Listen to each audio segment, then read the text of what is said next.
नमस्कार दोस्तों, स्वागत है आप सभी का हमारे चैनल STM ऑनलाइन क्लासेज में। दोस्तों, आज की इस क्लास में हम लोग करने वाले हैं क्लास 12th हिंदी पद खंड के दूसरे चैप्टर, जिसका नाम क्या है पद। इसमें जो है आपके कृष्ण भक्ति के बारे में पढ़ना है। तो इस चैप्टर के आज हम लोग कंप्लीट ऑब्जेक्टिव करने वाला है। इसके रचनाकार कौन है? सूरदास जी है। ठीक है, तो चलिए बहुत ही बढ़िया तरीके से आज की इस क्लास को हम लोग कंप्लीट करने वाले हैं। क्लास करने से पहले आपको बता दें कि इससे के पहले हमने जो आपका गद्य खंड है उसमें चैप्टर 1 बातचीत से लेकर आपका अंतिम चैप्टर 13 शिक्षा तक कंप्लीट ऑब्जेक्टिव करा दिया है। अगर आपने अभी तक उसको नहीं किया है तो इस वीडियो के डिस्क्रिप्शन में उसका लिंक दिए हैं, वहाँ से जाकर कर लीजिएगा, या फिर इसी चैनल के प्लेलिस्ट में जाकर उन सभी क्लासों को जरूर कर लीजिएगा। तो चलिए बिना देरी किए, बिना समय गवाए बहुत ही शानदार तरीके से क्लास को शुरू करते हैं।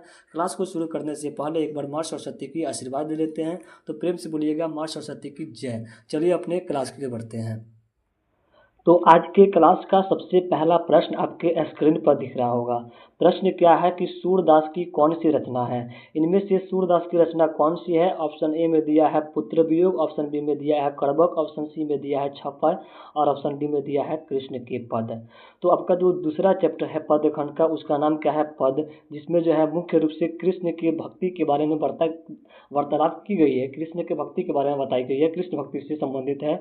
तो यहाँ पे इसका सही उत्तर क्या हो जाएगा? कृष्ण के पद। जो इसका अगला चैप्टर है, ठीक है, उसमें राम के पद लिखे गए हैं। इसमें जो है आपके कृष्ण के पद है। ऑप्शन में आपका एग्जाम में केवल पद देगा, लेकिन समझाने के लिए हमने यहाँ पे कृष्ण के पद लिखा है। ठीक है, एग्जाम में केवल पद देगा तो आपका पद किसके रचनाकार हो जाएंगे पद के? तो सूरदास। एक और पद है जिसमें राम भक्ति की चर्चा की गई है, जिसके रचनाकार कौन है? तो आपके तुलसीदास जी है। ठीक है, तो यहाँ पे कृष्ण के पद के सूरदास, और जो अगला पाठ है राम के पद, तो उसके हो जाएंगे आपके तुलसीदास। इसमें कंफ्यूज नहीं होना है, कृष्ण मतलब सूरदास, राम मतलब कि तुलसीदास। इसको अच्छे से याद कर लीजिएगा। चलिए तो बढ़ते हैं अगले प्रश्न की ओर। यहाँ से आपके प्रश्न शुरू होते हैं असली। तो यहाँ पे प्रश्न दूसरा है कि सूरदास जो है किस भक्ति के कवि है? अभी हमने बताया है कृष्ण भक्ति, जो कि ऑप्शन क्या दिया है? तो यहाँ पे बी में दिया हुआ है। तो ऑप्शन क्या हो जाएगा? बी यहाँ पे इसका सही उत्तर हो जाएगा। अगले प्रश्न की बात करते हैं तो 3 नंबर प्रश्न क्या कर रहा है कि सूरदास जो है किस भाषा के कवि है? सूरदास की भाषा क्या थी? ठीक है, अक्सर जो है अपनी रचनाएं जो है कौन सी भाषा में लिखते थे? ये सही प्रश्न का ऑप्शन यहाँ पे इसका सही उत्तर क्या हो जाएगा? ऑप्शन ए में क्या दिया है? अवधी। बी में दिया है खड़ी बोली। ये दोनों गलत हो जाएंगे। ऑप्शन सी यहाँ पे सही उत्तर हो जाएगा ब्रज भाषा। ठीक है, कौन सी भाषा की बात करते हैं? तो ब्रज भाषा में उनकी जितनी सारी रचनाएं हैं ज़्यादातर वह किस भाषा में है? तो ब्रज भाषा में है। ऑप्शन क्या हो जाएगा? सी इसका सही उत्तर हो जाएगा। अगले प्रश्न की बात करते हैं तो सूरदास की अनुमानित जन्म तिथि क्या है? सूरदास की रियल जन्म तिथि मालूम नहीं है, अनुमान किया गया है कि उनकी जन्म तिथि क्या है। तो ऑप्शन ए में दिया गया है 1475, बी में भी वही दे दिया है, सी में दिया है 1480 और डी में दिया है 1482। तो यहाँ पे 4 नंबर प्रश्न का ऑप्शन यहाँ पे ए और बी दोनों हो सकता है, क्योंकि दोनों में सेम टू सेम दिया है। ठीक है, 1475 में इनका अनुमानित जन्म तिथि मनाया गया है। ठीक है, ऑप्शन ए लगा दीजिए यहाँ पे, या फिर बी लगा दीजिए। यहाँ पे मिस्टेक हो गया है थोड़ी सी, क्या तो एडिटिंग करने में। तो ऑप्शन क्या हो जाएगा? ए चाहे बी दोनों हो जाएगा। यहाँ पे 1400 आप लोग को 75 याद रखना है इनकी अनुमानित जन्म तिथि। अगले प्रश्न की बात करते हैं तो अगला प्रश्न क्या है? वात्सल्य रस के विश्व में अद्वितीय कौन थे? ठीक है, जो सूरदास थे ये कौन से रस के थे कवि? तो वात्सल्य रस के। किस रस के? वात्सल्य रस के प्रमुख कवि हो जाएंगे। ऑप्शन क्या हो जाएगा? ये यहाँ पे सही उत्तर हो जाएगा। ये वात्सल्य रस के एक अद्वितीय कवि माने जाते हैं। ठीक है, चलिए अगले प्रश्न की बात करते हैं तो 6 नंबर प्रश्न है कि सूरदास जो है किस धारा के कवि है? आपको ऑप्शन से समझ में आ जाएगा, राम सराई या फिर कृष्ण सराई। तो सूरदास जी आपके कृष्ण भक्ति के कवि है। ऑप्शन क्या हो जाएगा? बी इसका सही उत्तर हो जाएगा। ठीक है, अगर आपने अभी तक चैनल को सब्सक्राइब नहीं किया है तो चैनल को सब्सक्राइब कर दीजिए, बेल आइकन को प्रेस कर लीजिए, क्योंकि यह सेशन आपका लगातार ऐसे ही चलता रहेगा। यहाँ पे एक दो दिन मिस्टेक हो गया है। ठीक है, 1-2 दिन आपका क्लास डिले हो गया है, जिसमें हमने चैप्टर बाई चैप्टर ऑब्जेक्टिव करा रहा था, जिसमें से 2 दिन हो गया है, 2-3 दिन, जिसमें से यह चैप्टर यहाँ पे हिंदी का जो है रुक गया था। लेकिन अब आपकी यह क्लास जो है रेगुलर चलेगी, है ना। यह आपकी दूसरी क्लास है, क्लास 12th हिंदी की। इसी के पहले की गद्य खंड के 13 चैप्टर का ऑब्जेक्टिव करा दिया है। नहीं किया है तो पहले ही बताया है कि वीडियो की डिस्क्रिप्शन में उसका लिंक है, या फिर इसी चैनल के जाकर प्लेलिस्ट में आप लोग सभी चैप्टर बाई चैप्टर ऑब्जेक्टिव कर लीजिएगा। क्यों? क्योंकि वहाँ पे जो है बहुत ही कम समय में ऑब्जेक्टिव कराया है, बहुत ही कम समय में, मात्र 10, 15, 20 मिनट के अंदर में आपका कंप्लीट ऑब्जेक्टिव कराया है। ठीक है, तो उन सभी क्लासों को जरूर कर लीजिएगा, और फिर इसकी भी सभी क्लासों को जरूर कर लीजिएगा। तो अगला प्रश्न क्या है कि सूरदास हिंदी साहित्य के किस काल की कवि है? आखिर जो है सूरदास जी है कौन से काल के कवि माने जाते हैं? ऑप्शन यहाँ पे ऑप्शन के हिसाब से आप इसका अंदाजा लगा सकते हैं। ऑप्शन ए में दिया है आदिकाल, बी में दिया है भक्ति काल। यह जो है कृष्ण भक्ति में लीन थे, तो ऑप्शन क्या हो जाएगा यहाँ पे? भक्ति काल हो जाएगा। ऑप्शन बी यहाँ पे सही उत्तर हो जाएगा। 8 नंबर प्रश्न क्या करा है कि कृष्ण जी कहाँ बैठकर भोजन कर रहे हैं, है ना। जो आपका पद है कृष्ण भक्ति का, उसमें जो है बताया गया है कि कृष्ण जी किसके गोद में बैठकर भोजन कर रहे हैं, तो नंद के गोद में, अपने पिता नंद के गोद में। ऑप्शन ए इसका क्या हो जाएगा? करेक्ट आंसर हो जाएगा। अगले प्रश्न की बात करते हैं तो 9 नंबर प्रश्न क्या करा है कि प्रस्तुत प्रथम पद में कृष्ण को किसकी सूचना दी गई है? सबसे पहले यह जान लीजिए कि इस दोहा में, सॉरी दोहा कर रहे हैं, इस पद में कितने पद है? 1 2 3 4 कितने? तो 2 पद है, जिसमें से प्रथम पद में यह पूछ रहा है कि कृष्ण को किसकी सूचना दी जाती है। दूसरे पद में भी कुछ बात कही गई है। तो यहाँ पे है कि प्रथम पद में कृष्ण को सूचना दी जाती है किसको? तो भोर की सूचना दी जाती है। किसकी सूचना? भोर की सूचना दी जाती है। ऑप्शन क्या हो जाएगा? सी इसका सही उत्तर हो जाएगा। 10 नंबर प्रश्न की बात करते हैं तो कौन सी रचना सूरदास की नहीं है, पूछ रहा है। सूरसागर इन्हीं की रचना है। साहित्य लहरी इन्हीं की रचना है। सुर सरावली इन्हीं की रचना है। तो ऑप्शन क्या हो जाएगा? डी यहाँ पे हो जाएगा। सतसई जो है इनकी रचना नहीं है। कौन सी? तो सतसई इनकी रचना नहीं है। ऑप्शन क्या हो जाएगा? डी 10 नंबर प्रश्न का सही उत्तर हो जाएगा। 11 नंबर देखते हैं तो प्रश्न कर रहा है कि सूरदास को किस चीज की भूख थी? सूरदास को किस चीज की भूख थी? अगर आपने कविता पढ़ी होगी तो उसमें आपको बताया गया है कि सूरदास को जो है कहते हैं कि कृष्ण की जूठा अगर मिल जाए तो मेरा जीवन धन्य हो जाएगा, है ना। मुझे मोक्ष की प्राप्ति हो जाएगी अगर सूरदास को कृष्ण की क्या है तो जूठा मिल जाता है, जूठन मिल जाता है। तो ऑप्शन क्या हो जाएगा? ए यहाँ पे सही हो जाएगा, सही उत्तर हो जाएगा। सूरदास को किस चीज की भूख थी? तो कृष्ण की जूठन की, कृष्ण भगवान की जूठा की। अगले प्रश्न क्या करा है कि निम्नलिखित में से कौन सा कवि अष्टछाप का नहीं है? ठीक है, अष्टछाप मतलब कि उस समय के 8 कवि थे जिनको अष्टछाप के नाम से जाना जाता है। तो यहाँ पे कौन से कवि नहीं थे अष्टछाप के अंदर? तो सूरदास जो थे उसमें अष्टछाप के अंतर्गत। उसके अलावा यहाँ पे कृष्णदास भी उसी में थे और कुमुद दास इनमें थे। लेकिन यहाँ पे जायसी जी जो थे वो अष्टछाप के कवि की लिस्ट में नहीं आते हैं। तो ऑप्शन क्या हो जाएगा? सी यहाँ पे सही उत्तर हो जाएगा।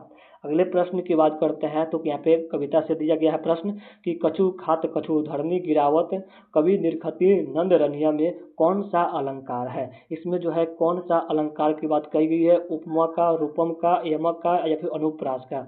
इसको समझ लीजिए। कछु कछु यहाँ पे जो क लगातार आया है ना। यहाँ पे नी यहाँ पे लगातार आया है, तो जिसमें ऐसे शब्द आते हैं, ठीक है, लगातार एक ही शब्द का 2 बार प्रयोग किया जाता है शुरू में, तो वहाँ पे ऐसे समझ लीजिए ट्रिक से वो आपके कौन से हो जाते हैं? तो अनुप्रास शब्द हो जाते हैं। कौन से? अनुप्रास अलंकार हो जाते हैं। ऑप्शन डी यहाँ पे डी इसका सही उत्तर हो जाएगा। कवल कुसुम यहाँ पे भी वही आ रहा है, कवल कुसुम, नर नारी, सुर स्याही, इसमें भी सेम टू सेम वैसे ही आ रहा है। तो इसमें भी कौन सा अलंकार हो जाएगा? तो इसमें भी होगा अनुप्रास अलंकार हो जाएगा। कौन सा अलंकार? अनुप्रास अलंकार हो जाएगा। ऑप्शन बी इसका भी करेक्ट आंसर हो जाएगा। 15 नंबर क्या है कि सूरदास की रचना की भाषा क्या थी? सूरदास कौन सी भाषा बोलते थे? ब्रज भाषा। उनकी जितनी सारी रचनाएं थी तो वो किस भाषा में थी? वो भी आपकी ब्रज भाषा में ही थी। तो ऑप्शन क्या हो जाएगा? यहाँ पे भी इसका बी उत्तर सही हो जाएगा। अगले प्रश्न की बात करते हैं तो 16 नंबर प्रश्न क्या करा है कि सूरदास के गुरु का नाम क्या था? काफ़ी इंपॉर्टेंट प्रश्न रहता है। सूरदास के गुरु पूछे या फिर सूरदास के दीक्षा देने वाले गुरु का नाम क्या था, ये भी पूछ सकता है।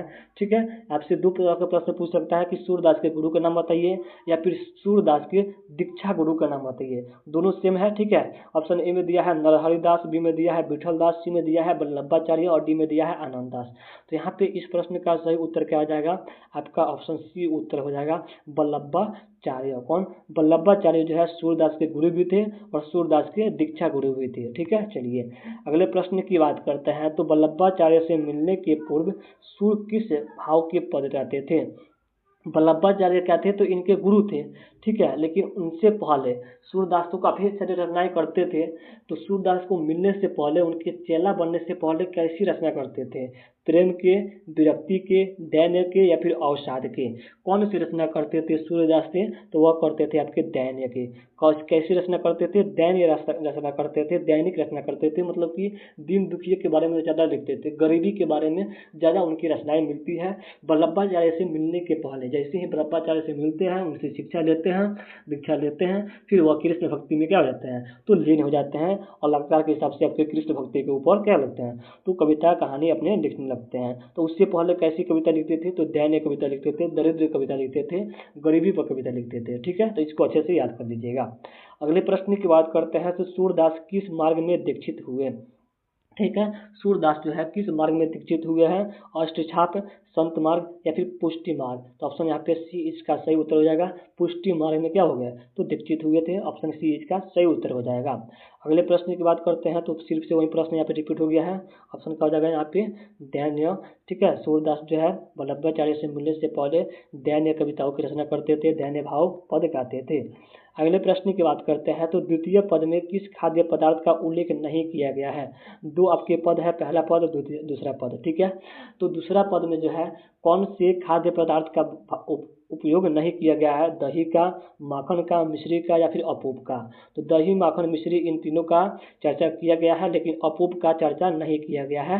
अपूप क्या होता है, तो एक तरह का आपका मालपुआ आप लोग सुने होंगे, पुआ हुआ सुने होंगे, पुआ है ना, तो यही पुआ होता है आपका, मालपुआ होता है इसका मतलब। ठीक है, तो अपूप क्या होता है, तो मालपुआ का चर्चा जो है इसमें नहीं किया गया है। कौन से, तो दूसरे पद में। ठीक है, चलिए अगले प्रश्न की बात करते हैं, तो सूरसागर जो है किस भाषा में रचित है। सूरसागर, साहित्य लहरी है ना, सुरसरावली, ये सब के सब जो है उन्हीं की रचना है। किन की, तो आपके क्या बोलते हैं, सूरदास के। ठीक है, तो इनकी जितनी सारी रचनाएं हैं वो कौन सी भाषा में थी, तो ब्रज भाषा में थी। कौन सी भाषा में, तो ब्रज भाषा में। ऑप्शन क्या हो जाएगा, सी इसका भी सही उत्तर हो जाएगा। ठीक है, सी यहाँ पे सही उत्तर हो जाएगा। सूरसागर, सुरसरावली या फिर जो भी साहित्य लहरी है, ये सब के सब जो है किस भाषा में है, तो ब्रज भाषा में है। अगले प्रश्न की बात करते हैं, तो सूरदास के संकलित पदों में कौन सा रस है। ठीक है, उनके पद में कौन सा रस है, आपसे ये प्रश्न पूछ रहा है। पहले ये प्रश्न पूछ दिया था कि वात्सल्य रस के अद्वितीय कवि कौन है, तो सूरदास। कौन से रस के, वात्सल्य रस के। तो ऑप्शन क्या हो जाएगा यहाँ पे, बी इसका सही उत्तर हो जाएगा। देखिए ना, प्रश्न घुमा दिया है यहाँ पे। पहले इससे प्रश्न पूछा था कि वात्सल्य रस के अद्वितीय कवि कौन है, तो सूरदास है। अभी पूछ रहा है कि सूरदास किस रस के कवि है, तो वात्सल्य रस के, है ना। तो यहाँ पे कंफ्यूज नहीं होना है, अच्छे से याद कर लेना है। अगले प्रश्न की बात करते हैं, तो 23 नंबर प्रश्न क्या कर रहा है कि तमचूर का अर्थ क्या होता है। तमचूर का मतलब क्या होता है, उल्लू, कौवा, तोता, मुर्गा। तो तमचूर का मतलब होता है मुर्गा। क्या होता है, मुर्गा। ठीक है, ऑप्शन क्या हो जाएगा, डी इसका सही उत्तर हो जाएगा। अगले प्रश्न की बात करते हैं, तो कन्या का अर्थ क्या होता है। कन्या मतलब किसको बोलता है जी, स्त्री को, वधु को, पत्नी को या फिर गोद को।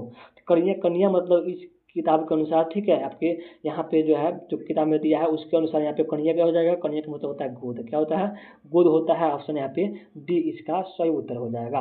25 नंबर प्रश्न की बात करते हैं, तो सूरदास के पद में कौन सा रस नहीं पाया जाता है। सबसे अधिक कौन सा रस पाया जाता है, वात्सल्य रस। लेकिन कौन सा रस जो है आपका नहीं पाया जाता है, वात्सल्य रस तो था इनमें, है ना, वात्सल्य रस तो था। वात्सल्य रस के अद्वितीय कवि माने जाते हैं। उसके साथ साथ भक्ति रस तो कुट कुट के था, कृष्ण भक्ति। श्रृंगार रस तो है ही, भगवान कृष्ण तो वही है ना। तो ऑप्शन क्या हो जाएगा यहाँ पे आपका बी इसका सही उत्तर हो जाएगा। वीर रस के कवि इनमें नहीं थे। ठीक है, वीर रस इनमें नहीं पाया गया है इनके किसी भी रचनाओं में। ऑप्शन क्या हो जाएगा, ए इसका सही उत्तर हो जाएगा। अगले प्रश्न है 26 नंबर कि भगवान श्री कृष्ण जो है किस कवि के पूज्य थे। ठीक है, प्रश्न यहाँ पे पूछ दिया कि भगवान श्री कृष्ण किसके प्रिय थे, किसके पूजनीय थे। तुलसीदास के। तो तुलसीदास तो रामचरितमानस की रचना करते हैं, जो इसका अगला चैप्टर है उसमें जो है रामचरितमानस है, जो भगवान राम की वर्णन करते हैं। ठीक है, कौन, तो तुलसीदास जी यहाँ पे होंगे नहीं। मलिक मोहम्मद जायसी तो जो प्रेम के पीर के कवि थे, है ना। यहाँ पे इसको अच्छे से समझ लीजिए। तुलसीदास जो है आपके कौन से, तो राम के। तुलसीदास जो आपके किससे संबंधित हो जाएंगे, तो राम से संबंधित हो जाएंगे। जायसी जो है आपके किससे, तो प्रेम से संबंधित हो जाएंगे। प्रेम के कवि थे कौन, तो जायसी हो जाएंगे।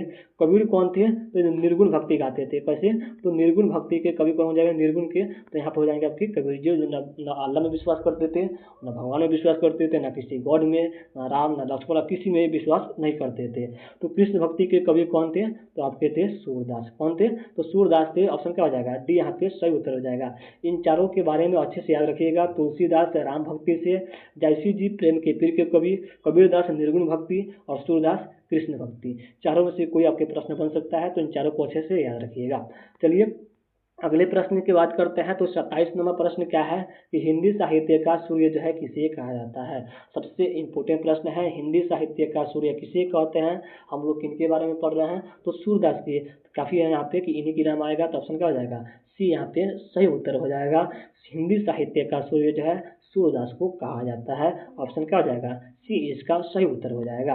चलिए टोटल यहाँ पे कितने, तो 27 प्रश्न थे आपके दूसरे चैप्टर से। 27 प्रश्न क्या हो गया तो कंप्लीट हो गए आपकी इस क्लास में। मात्र कितने, तो 15 मिनट में जो आपके क्या हो गया, तो आपका जो दूसरा चैप्टर भी कंप्लीट हो गया। देख रहे हैं ना, काफ़ी कम समय में आपके हर एक चैप्टर को हम लोग कंप्लीट करा रहे हैं। तो इसके लिए आपको एक लाइक तो बनता है दिल से, तो क्या कर लीजिए, चैनल को एक बार सब्सक्राइब करके बेल आइकन को प्रेस करके और वीडियो को अपने सभी दोस्तों भाइयों बहनों और ग्रुप में शेयर कर दीजिए। चलिए बहुत ही शानदार तरीके से मिलते हैं किसी अगले क्लास में, तब तक के लिए जय हिंद। अपना ख्याल रखिए, पढ़ते रहिए और बढ़ते रहिए।